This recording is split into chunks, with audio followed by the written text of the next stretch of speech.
warahmatullahi wabarakatuh. Perkenalkan, nama saya Hanifa Aliu, NIM 2211223446. Saya akan menjelaskan tentang anatomi dasar, yaitu pengertian. Beberapa definisi anatomi yang tercantum dalam beberapa buku rujukan.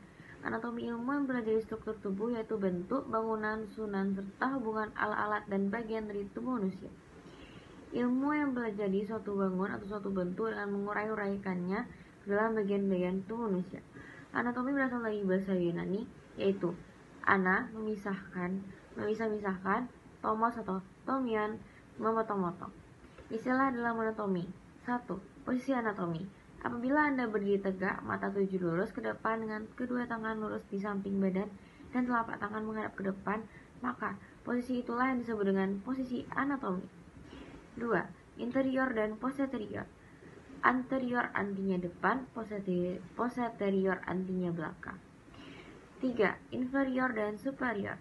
Istilah untuk menunjukkan letak organ relatif tinggi atau rendah, khususnya dalam perbandingan dengan badan. Inferior bawah, superior atas. Istilah asing yang sering digunakan. Yang pertama itu abdomen, perut, albicans memutih, adepts lemak, amigdala amandel, articulus sendi, aqua air, auris telinga, dens gigi, dermis kulit, erectio ereksi, dan istilah lainnya. Sekian, terima kasih. Baiklah, materi selanjutnya akan disampaikan oleh rekan saya, yaitu Azza. Assalamualaikum warahmatullahi wabarakatuh. Perkenalkan, nama saya Khairani Azza Gunawan dengan NIM 2211223012 akan menjelaskan materi tentang struktur dan fungsi bagian dari inti sel. Nukleus atau inti sel adalah organel yang paling menonjol di dalam sel. Organ ini dipisahkan oleh sitoplasma oleh pembungkus yang terdiri dari dua membran, yaitu membran luar dan membran dalam. Nah, di dalam nukleus ini terdapat 3 bagian utama, yaitu yang pertama ada selaput inti atau yang kita kenal dengan karioteka yang membatasi daerah nukleus dengan sitoplasma. Kemudian ada cairan nukleoplasma yang di sini ya, yang terdapat enzim, protein, nukleotida, dan kromatin. Dan yang terakhir ada anak inti atau nukleolus yang di dalamnya terjadi sintesis protein, yaitu RNA untuk pembentukan ribosom. Sekian pembahasan dari saya, dan selanjutnya materi akan disampaikan oleh teman saya, yaitu Abel. Assalamualaikum warahmatullahi wabarakatuh. Perkenalkan, aku Abela Silalahi, NIM 2211223010 dari kelompok 1 anatomi, ingin menjelaskan tentang struktur dan fungsi mitokondria. Mitokondria memiliki struktur yaitu 1. Membran luar. Membran luar terdiri dari protein dan lipid dengan perbandingan yang sama, serta mengandung protein porin yang menyebabkan membran ini bersifat permeabel terhadap molekul-molekul kecil yang berukuran 6000 Dalton. Membran luar juga mengandung enzim yang terlibat dalam biosintesis lipid dan enzim yang mempunyai peran dalam bagian transport lipid ke matriks untuk menjalin beta oksidasi menghasilkan asetil koenzim A. Kedua, membran dalam. Membran dalam kurang permeabel dibandingkan membran luar, terdiri dari 20% lipid dan 80% protein. Membran ini merupakan tempat utama pembentukan ATP. Yang ketiga, ruang antarmembran.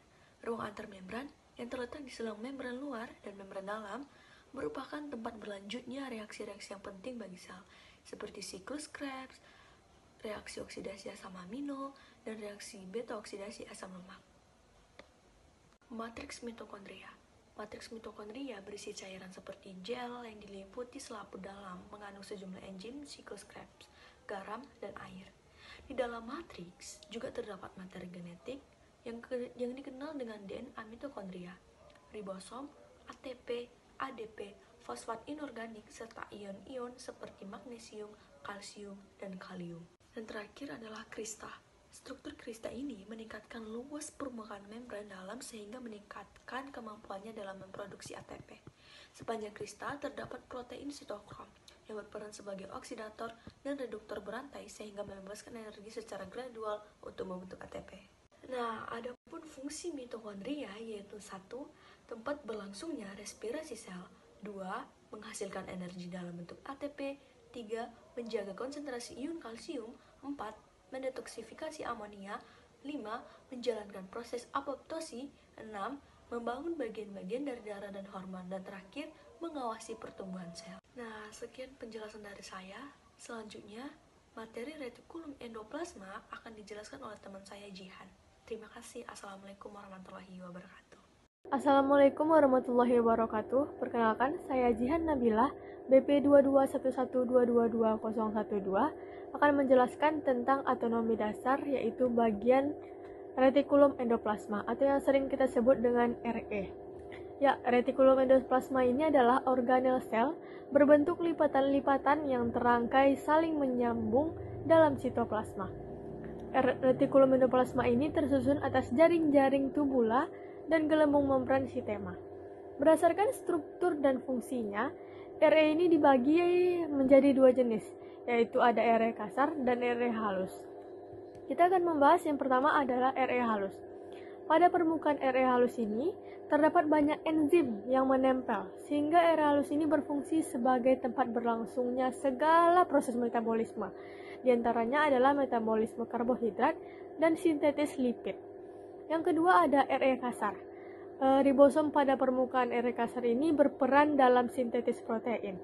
RE kasar berfungsi sebagai penampung protein yang telah disintetis oleh ribosom. RE kasar juga berfungsi sebagai pabrik membran bagi sel karena berperan dalam produksi protein membran. Oke, sekian dari saya. Selanjutnya nanti akan dijelaskan oleh pemateri berikutnya. Wassalamualaikum warahmatullahi wabarakatuh. Assalamualaikum warahmatullahi wabarakatuh.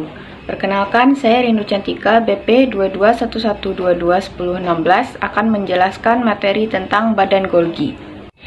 Badan Golgi atau aparatus Golgi atau kompleks Golgi atau juga bisa disebut dengan diktiosom merupakan organel yang dikaitkan dengan fungsi sekresi sel yang berbentuk seperti kantong yang bertumpuk-tumpuk.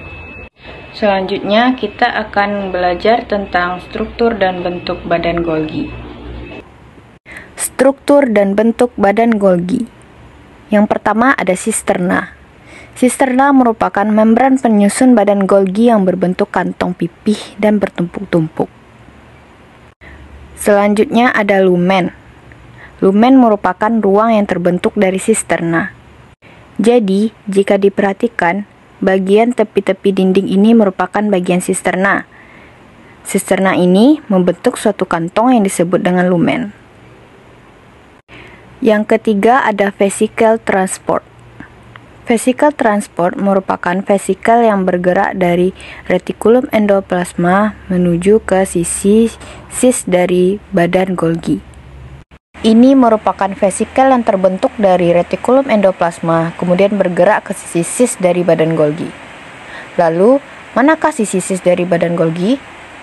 Berikut adalah sisi sis dari badan Golgi. Sisi sis ini merupakan sisterna yang menerima vesicle transport dari retikulum endoplasma. Yang keempat ada vesicle secretory. Vesicle secretory merupakan vesikel yang terbentuk dari sisterna badan Golgi yang nantinya bergerak menuju ke membran plasma, akan menjadi lisosom, kemudian ada juga yang kembali ke retikulum endoplasma sesuai dengan tugasnya masing-masing. Jadi, vesicle secretory adalah vesikel yang bergerak dari sisi trans badan Golgi menuju ke bagian sel yang membutuhkan. Lalu, di manakah sisi trans badan Golgi? Bagian ini merupakan sisi trans dari badan Golgi. Sisi trans merupakan membran sisterna badan Golgi yang membentuk tunas vesicle secretory. Lalu selanjutnya ada sisi intermediate. Sisi intermediate ini merupakan kantong membran sisterna yang berada di antara sisi cis dan sisi trans. Badan Golgi memiliki beberapa fungsi. Yang pertama yaitu berperan dalam memperbaiki struktur membran sel atau membran plasma. Selanjutnya, berperan aktif dalam mengolah protein atau hasil sintesis oleh retikulum endoplasma. Sebagai organel yang berperan langsung dalam transportasi materi metabolisme. Lalu, badan Golgi juga berguna dalam keadaan terjadi kesalahan dalam perakitan karbohidrat. Ia dapat berperan sebagai perakit karbohidrat, khususnya oligosakarida pada protein membran. Lalu, fungsi badan Golgi selanjutnya yaitu sebagai organel yang berperan penting dalam proses sintesis protein tertentu. Selanjutnya, berperan penting dalam menyortir protein-protein tertentu seperti pembentuk lisosom.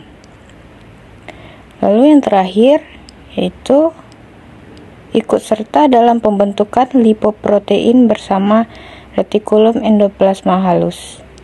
Sekian materi badan Golgi dari saya. Selanjutnya ada materi lisosom yang akan disampaikan oleh rekan saya yaitu Yunifa Ade Putri. Assalamualaikum warahmatullahi wabarakatuh. Perkenalkan, saya Yunifa Arde Putri, BP 22112220006, akan menjelaskan tentang lisosom beserta fungsinya.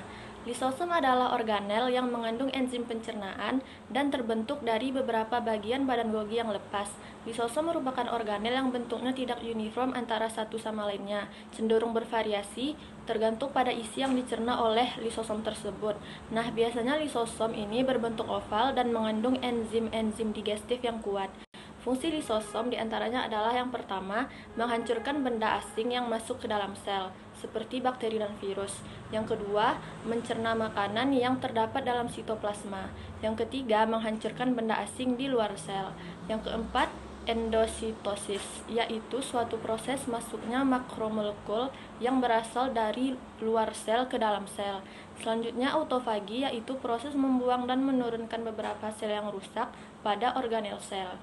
Lalu ada fagositosis, yaitu proses pemasukan berbagai partikel yang memiliki ukuran relatif besar. Selanjutnya ada autolisis, yaitu proses yang dilakukan sel untuk menghancurkan diri dengan cara membebaskan isi lisosom ke dalam sel. Sekian penjelasan dari saya. Materi selanjutnya adalah mengenai sitosol yang akan dijelaskan oleh teman saya yaitu Rifdah. Sekian, terima kasih. Assalamualaikum warahmatullahi wabarakatuh. Saya Rifdah Hanifa dengan NIM 2211223036 akan menjelaskan sitosol. Sitosol adalah bagian sitoplasma yang berupa cairan yang terdapat di sela-sela organel. Beribu-ribu jenis enzim yang terlibat dalam proses metabolisme intermedia terlarut dalam sitosol. Cairan ini penuh dengan ribosom yang aktif mensintesis protein, dan 50 proses protein yang disintesis oleh ribosom ini harus tetap berada di sitosol. Protein yang terdapat di sitosol sebagian berbentuk benang-benang halus yang disebut filamen. Filamen-filamen ini teranyam membentuk suatu jejala atau kerangka yang disebut sitoskeleton. Berikutnya, fungsi sitosol. Sitosol memiliki fungsi sebagai media untuk proses interseluler. Ini berarti harus mengandung protein, ion, dan bahan lain yang tepat untuk kegiatan sitosol. Yang pertama, aktivitas enzim. Enzim seringkali membutuhkan konsentrasi garam tertentu dan kadar pH dan kondisi lingkungan lainnya agar berfungsi dengan baik. Yang kedua, transduksisinya. Molekul pengantar bisa berdifusi melalui sitosol untuk mengubah fungsi enzim organel atau bahkan transkripsi DNA ini mungkin wakil dari luar sel atau utusan dari suatu bagian sel ke bagian lain. Yang ketiga, dukungan struktural sel dan organel.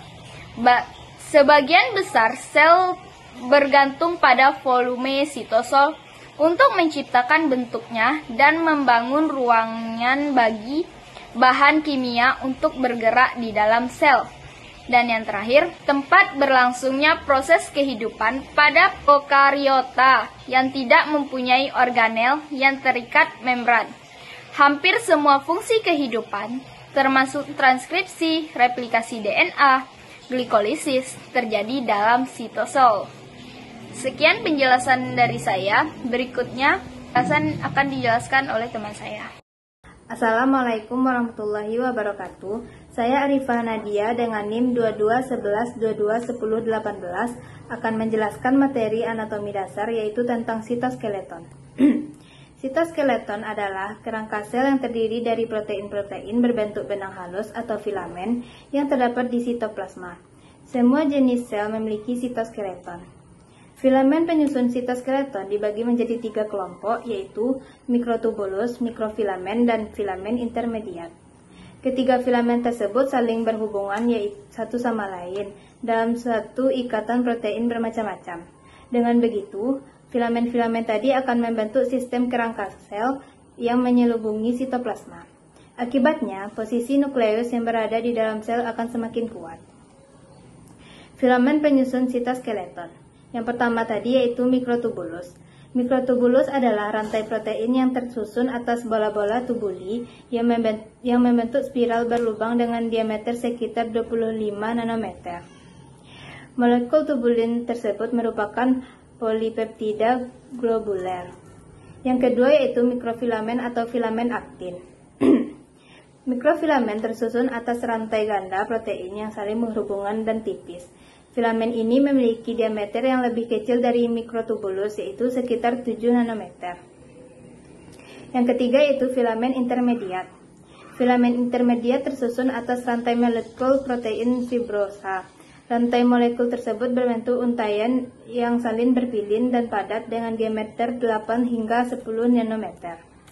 Sekian materi tentang sitoskeleton. Materi selanjutnya akan dijelaskan oleh teman saya yaitu Reza.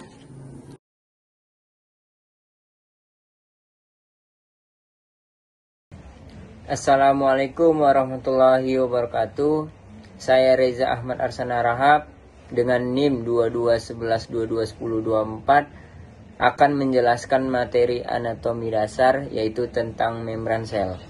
Membran sel adalah membran semipermeabel pada sebuah sel yang mengelilingi dan membungkus isi sitoplasma dan nukleoplasma. Membran sel memisahkan diri dari cairan interstitil di sekitarnya. Fungsi membran sel. Membran sel memiliki fungsi untuk melindungi sel. Fungsi ini merupakan fungsi paling utama dari membran sel. Membran sel akan melindungi kebutuhan bagian dalam sel.